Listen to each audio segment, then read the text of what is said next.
Bonsoir, bonsoir l'équipe. Alors je vais faire là un tutoriel pour l'ensemble des pianistes. Le débutant, celui qui touche pour la première fois son piano, pouf, à celui qui a les 10 doigts totalement indépendants les uns des autres.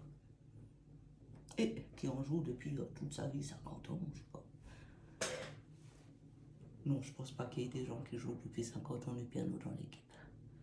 J'ai pas vu de personne âgée dans le groupe. Un tutoriel sur les accords. Sur poser les accords. Alors, ce qui m'a motivé, c'est j'ai vu Valdez qui a donné tout un cours que j'ai même relu des fois des phrases plusieurs fois, d'une deuxième fois, qui explique toute la théorie des accords. Puis moi j'étais un peu fatigué, puis finalement ça m'a motivé. Je me suis dit bah tiens, pourquoi pas suivre derrière avec un tutoriel en vidéo sur justement les accords. Mais je ne vais pas vous en parler comme Valdez, qui lui a détaillé, décortiqué le tout, là, au niveau théorique, et puis passer sa partie justement. Moi, je vais vous en parler en termes de son, tout simplement. En son. Donc, il y a le silence, puis du son. Voilà. Donc, c'est pour le côté théorique, ça, je ne vais pas aller très loin, hein, je ne vais pas plus loin que ça. On va simplement faire ça sur... On va commencer sur l'accord de Do majeur. En triade. La triade standard, la première que souvent on nous apprend quand même. Hein. Même ici, je pense, en Europe. Moi, je ne me souviens plus comment j'ai commencé, tellement j'étais petite. Je me souviens juste de mon premier morceau, je vous le ferai après. Voilà, la triade de Do majeur. Ça, je pense même le premier débutant, il l'a déjà vu en tout cas. Même s'il ne l'a pas encore fait. Maintenant, on va faire la triade de Do majeur, mais on va l'appliquer sur les deux mains. On met déjà tout simplement la tonique, la fondamentale, puisqu'on va aller, disons qu'on est en tonalité de Do majeur.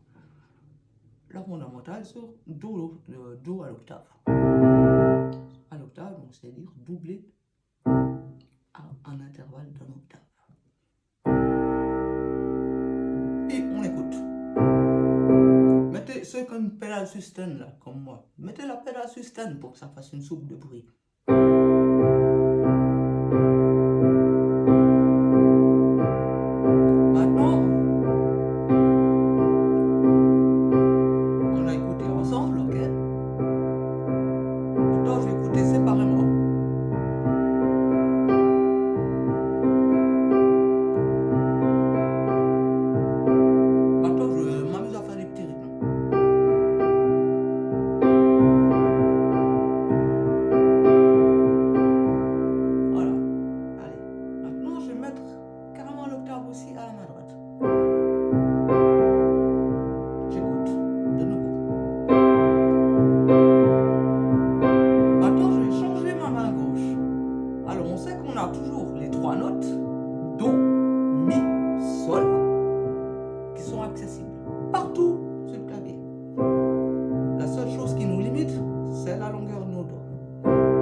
puis vous y rajoutez la 7e mineure, par exemple. Puis on recommence. On écoute d'abord. On écoute l'accord. Puis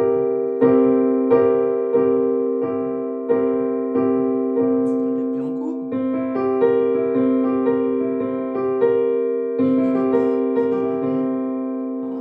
On le mémorise dans les oreilles. Je remets ma main gauche sur la tonique. Puis de nouveau, j'essaye. Je sais que maintenant j'ai plus que 3 notes disponibles, mais j'en ai une 4e, le si bémol, avec lequel je peux jouer aussi et changer. Si je fais ça, qu'est-ce que ça fait? Vous entendez, c'est le même accord. Hein? Je ne donne pas non, mais c'est le même accord, mais par contre sa texture change un peu que ça.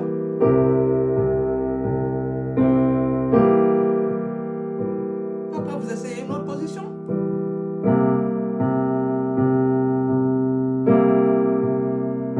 Puis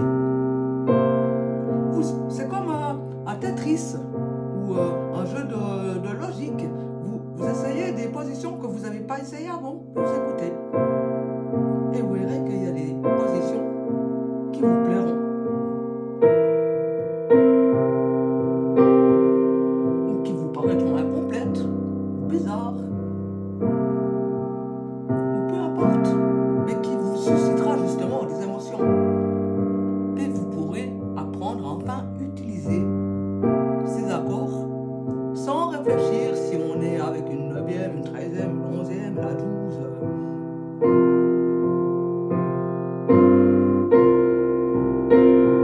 Là, j'ai changé sa couleur. J'ai fait sus4 en fait.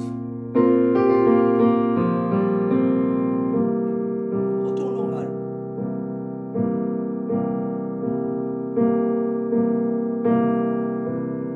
Ouais, j'ai fait juste un petit jeu, rien qu'en écoutant. Et c'est ça qu'il faut développer pour les accords. Vous prenez votre accord, vos accords que vous devez jouer, que vous êtes censé comprendre, ou jouer pour un morceau, ou, enfin voilà, peu importe. Par exemple, la bémol majeur 7. Ok, vous savez que vous devez jouer en la bémol majeur 7, et puis bah, maintenant il faut rendre ça un peu varié.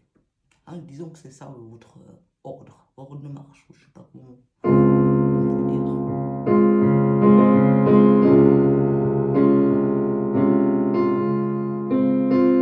Faut chercher. Ah, c'est moche. En plus, je me suis planté. Là, il me manque la tonique, on l'entend quand même, hein. Vous entendez? Il manque le la. Le ré bémol pour m'indiquer que je suis bien en ré bémol. Donc en fait, dans l'entente, dans l'écoute, on sait que la tonique, il faut quand même toujours la maintenir. Mis à part si on a un bassiste. Et là justement, messieurs et mesdames, vous retirez absolument toutes les toniques et vous laissez ça au bassiste. Parce que chacun son rôle. Vous êtes pianiste, il est bassiste. Elle est bassiste. Peu importe. Mais là, on imagine qu'on n'a pas de bassiste.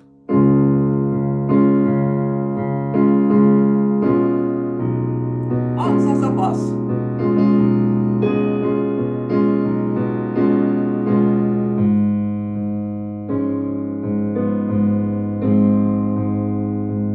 Là, c'était bizarre, hein? Ah, il manque quelque chose. Qu'est-ce qui manque de nouveau? La tonique.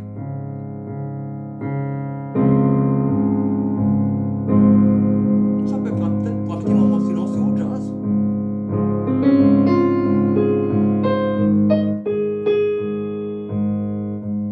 N'importe ce que vous jouez dans votre style à vous. Ah là, j'ai changé, excusez-moi.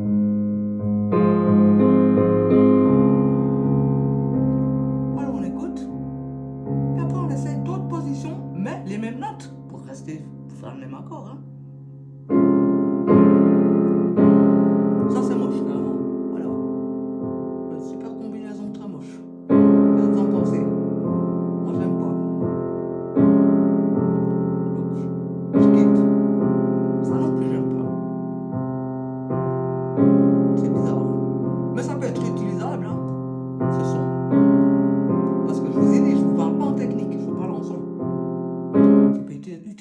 faire peur.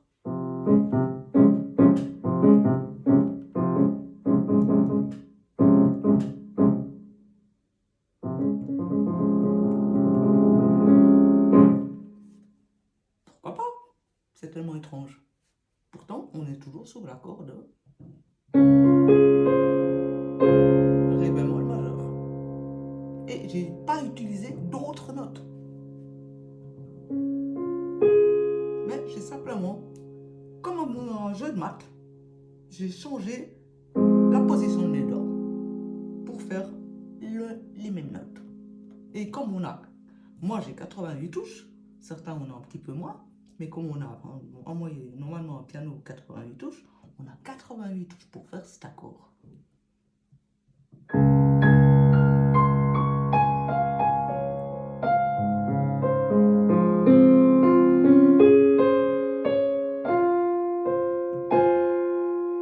Ah, je suis toujours sur l'accord. J'ai pas changé une note.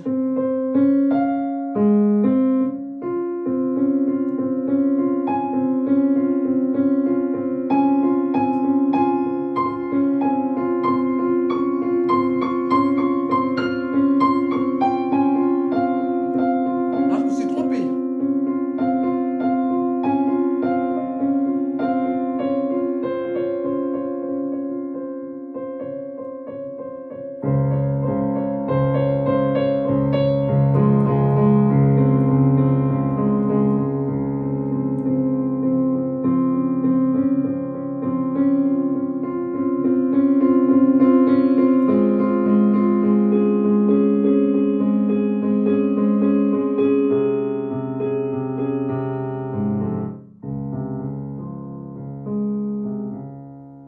Vous voyez, là, je fais une impro sur uniquement que les notes de l'accord.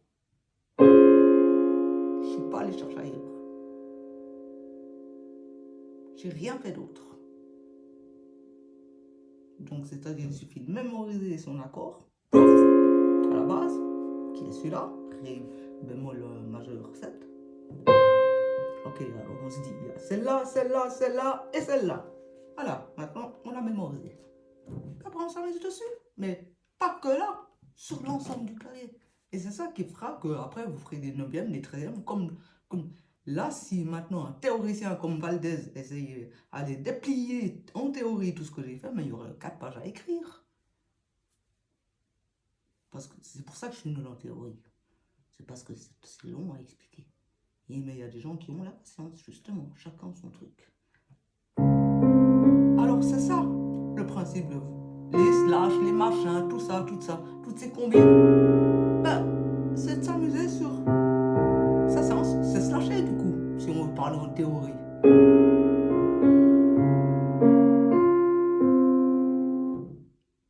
Puis je peux choisir des accords encore plus complexes. Par exemple, La mineur, 5, bémol 5, 7.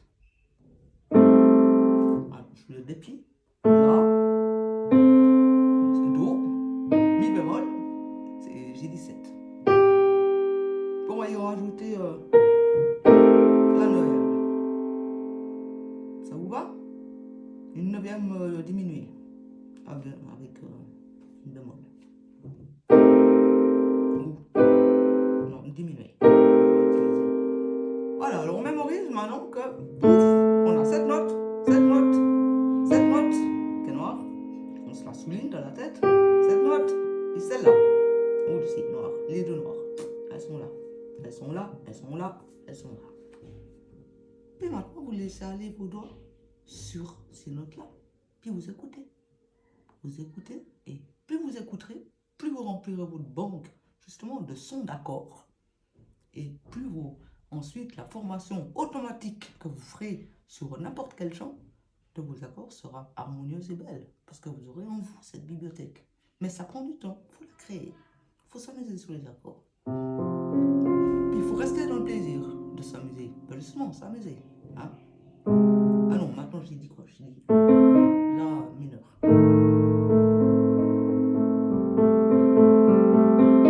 Avec la 9e diminuée. Je fais un bémol.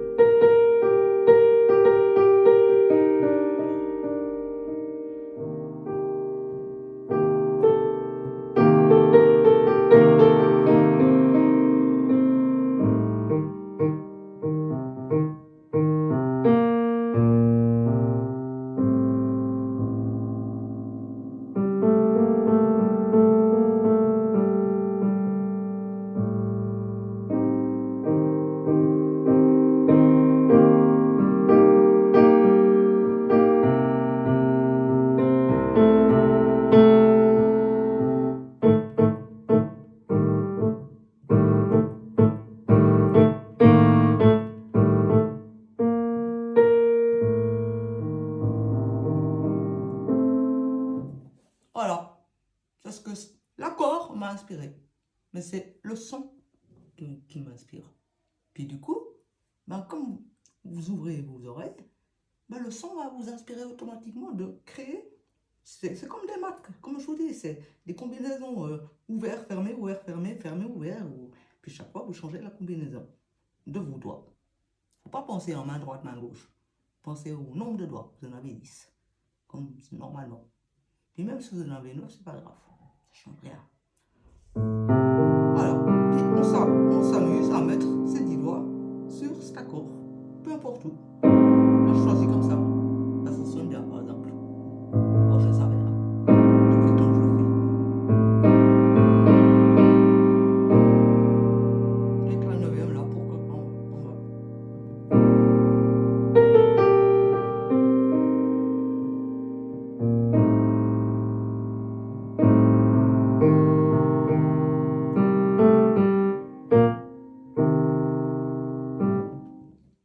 Puis voilà, vous essayez. Il faut commencer, alors les débutants, il ne faut pas commencer sur la mineure, hein. Commencez sur Do. Et après Do, 7 majeur.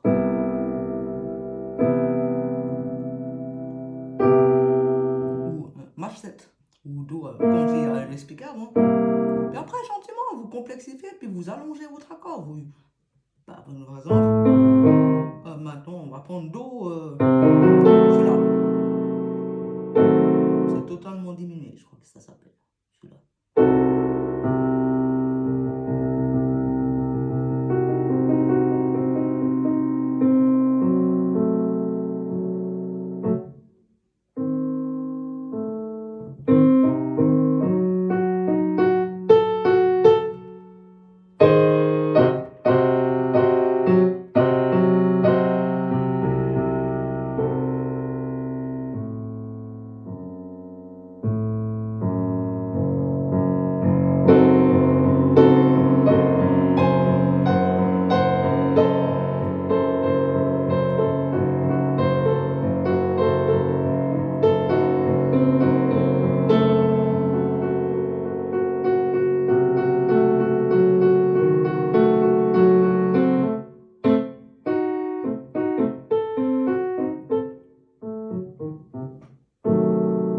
Voilà, j'ai réappliqué le même principe.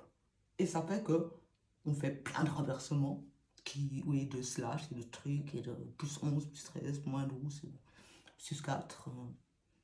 Non, sus 4, il faut le choisir. Quand même, déjà dans la tête, il faut le définir. Et puis B5 aussi. Enfin, tout. Et quand vous faites former votre accord, vous mémorisez simplement le nombre de notes que vous utilisez et vous amusez dessus. Et ça fera des slash, ça fera des plus 9, des plus 13 et compagnie. Et ça peut créer, ou comme vous avez pu le constater, ça peut créer directement une improvisation. Même pas besoin d'aller chercher un deuxième accord. Si par exemple vous devez attendre, et puis vous créez de l'ambiance. Vous partez comme ça, simplement sur les notes de l'accord, puis vous faites une impro. Ça dure le temps qu'on vous demande. Voilà, c'était une manière, une approche des accords, mais différente. Entre justement le côté très théorique, cadré, comme c'est codifié, très important à apprendre. Ça nous permet de discerner les choses. Et l'autre côté qui vient par le côté sensitif direct.